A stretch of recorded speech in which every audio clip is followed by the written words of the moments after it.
টাকা মানুষের জীবনকে এবং মানুষের জীবনে থাকা মানুষগুলোকে কত তাড়াতাড়ি যে বদলে দিতে পারে, আমি এবং আমার বর সেই এক্সপিরিয়েন্সটার মধ্যে দিয়েই যাচ্ছি। আমার বরের একজন ছোটোবেলার বন্ধু আছে।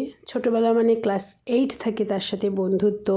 এখন তারা ফ্যামিলির মতন, মানে তাদের বাড়িতে আমরা যাই, তারা আমাদের বাড়িতে আসে নানান রকম অকেশনে।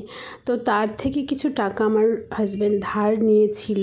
তো সে আগের দিন মানে রবিবার দিনকারই বাড়ির সামনে এসে আমার বরকে যা নয় তাই বললো, কিডনি বিক্রি করবি না তোর বউয়ের গয়না বিক্রি করবি, what ever, I don't know, I just want that money.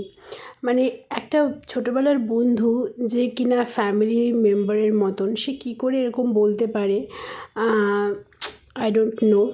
I hope তাড়াতাড়ি সব ঠিক হয়ে যাবে।